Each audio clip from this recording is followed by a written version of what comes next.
front row, Bill.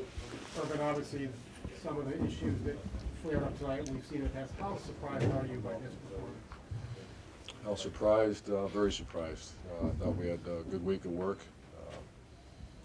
The glaring shortcomings we have, like you said, were exposed. And the number one off the top of my head is our red zone offense. You know, you go down there 3 times, 2 field goals, 1 missed field goal, and that's score points. We've never had this issue, so we're going to get a real thorough evaluation of that and the big plays on defense. Rob, go ahead. Urban, when you're in this situation, do you feel like you have to be perfect in terms of Haskins has to be perfect for you guys to have a shot, and that's just too much to expect of a guy? No, not at all. It's just when I look up at the board, I see the rushing yardage again, and we just got to get something going. You can't just throw for 400 yards and then that's worked a few times, but down the stretch here, we got to get some run game. So you can't be dependent on him, obviously. Obviously not. Clay. Is this something you can fix in 2 weeks? Sure. Yes. The problems are easy. I mean, you can see what's. We have good players, good coaches, and we can get to work. We lost a game last year and came right back, so we have good guys, and we're going to work our what's off and get this thing right. Over here to the left, Bill. Urban, you mentioned these issues have been persistent throughout the year. Maybe you just touched on it there, but why is this staff capable of getting things fixed when you've had 7 games to this point and there doesn't seem to be any progress made in the areas you're struggling with? That's a good question. We're 7-1, and the objective is get to be 8-1 and find a way to get these things fixed in the bye. We can get some guys healthy. We're on fumes in the back end of our defense right now, so we got to get some guys healthy. And there are a lot of teams who run the ball out of the shotgun. Well, why is it such an issue for this team?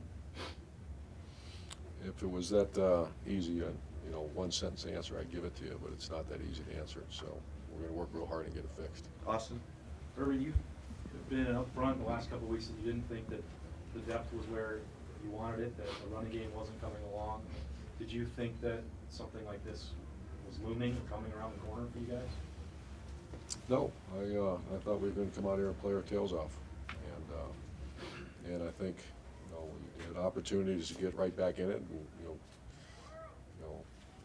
and every time you thought we were going to swing and get back in it, you didn't score in the red zone, you have a turnover, or we give up a big hit. Tim.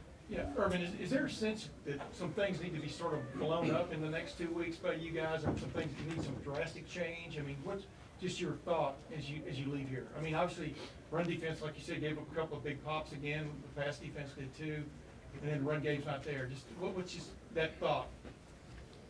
I don't know if it's blowing up. Once again, we're 7-1, and we got to get the chance to be 8-1. That's the only focus, but there's some serious shortcomings right now we got to get fixed. Ari. Urban, you talk about how you're constantly assessing things, and that's a never-ending process. How much do you have to assess your coaching staff, and can you evaluate the job they did in getting this team prepared for this game? That's part of this whole week, and I do love our coaching staff, and I want to make sure we're gonna have a lot of work get done this week. Doug. Urban, have there been times during your career when you've made drastic changes in scheme or way you're attacking teams in the middle of the year? If you decide to do that, how hard or difficult is that to do? A bye week gives you a little bit of time, but you're week what are we 7-1? Week 8, 9. You're into it now. Number one thing you got to find out about the health of our team, and that's hard to do right now to make drastic changes when you're dealing with a banged up football team. Last couple questions, front row here. Adam. Yeah, Urban started with a false start tonight, first play, and then a lot of penalties. Why was that in your mind? Just so many penalties for you guys tonight. Yeah, it's not the first. We had a handful of them a couple games ago, and it's been an issue this year. The one that just the punt, running the punter. It's one of those ones I can't remember the score at the time, but I think it was still within. Was it? 14-6. 14-6. Yeah, just not very disciplined, and I think they're effort penalties, but just ridiculous. And final question over here to the right, Steve. Coach, along those lines, the fake field goal right before halftime, just what have you got called there?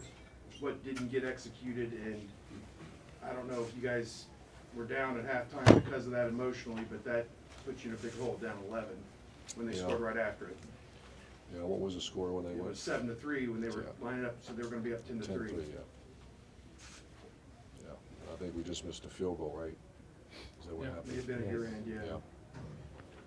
Yeah, that was, you know, obviously we had a little bit of a tendency there, and they executed and we did not, so those are all part of the things I gotta evaluate. Great. Coach, thank you very Thank much. you. Folks, just hang